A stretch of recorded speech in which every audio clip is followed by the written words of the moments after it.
Hi hello धन्यवाद हो आसतु प्रिय प्रभुଙ୍କ लोक ଷଷ୍ଠ ରୂପରେ ଏ ମନ ପ୍ରାଣ ଶରୀର କର୍ଣ୍ଣ ଏ ନୟନ ଆମର ପାଟି ଦେଇ ଆମର ହୃଦୟ ଦେଇ ସଦାପ୍ରଭୁଙ୍କର ବାକ୍ୟ ଶୁଣିବା ଆଉ ହୃଦୟରେ ରଖିବା ଛାଡ଼ିଦେବା ନାହିଁ ଛାଡ଼ିଦେଲେ ବୃଥା ହେଇଯିବ କିନ୍ତୁ ହୃଦୟରେ ରଖିବା ଭୟ ସହିତ ପରମେଶ୍ୱରଙ୍କୁ ଆଗେ ରଖି ତାଙ୍କ ପଦଚିହ୍ନ ଦେଇ ଚାଳିବା ପ୍ରେସ୍ ଦ ଲର୍ଡ।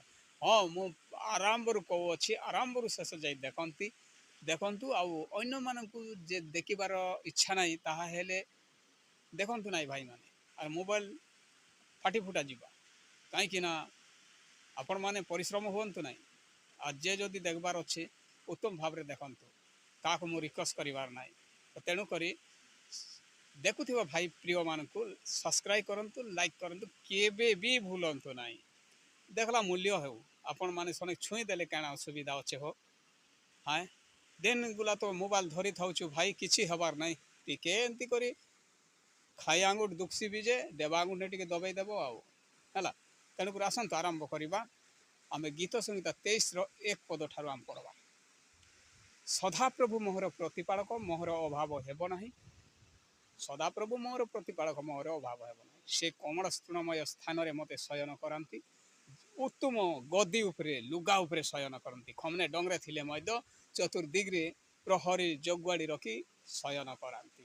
ସେ ସ୍ଥିର ଜଳ ପାଖେ ପାଖେ ମୋତେ କଡ଼ାଇ ନିଅନ୍ତି। ସେ ଆମମାନଙ୍କୁ ସ୍ଥିର ଜଳ ପାଖେ ଥିଲା ଗୋ ସଦୃଶ୍ୟ କରନ୍ତି।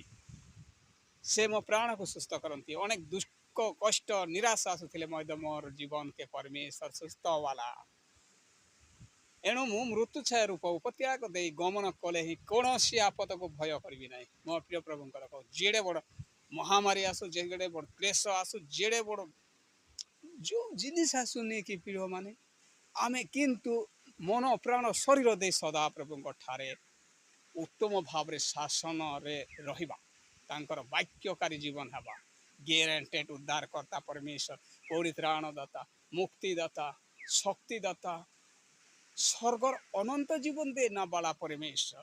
ତେଣୁକରି ପ୍ରିୟମାନେ ଏତିକି ଠାରୁ ମୁଁ ସମାପ୍ତ କରୁଅଛି। ଭଲ ଲାଗିଥିବ ନିଶ୍ଚୟ ଭଲ ଲାଗିବ।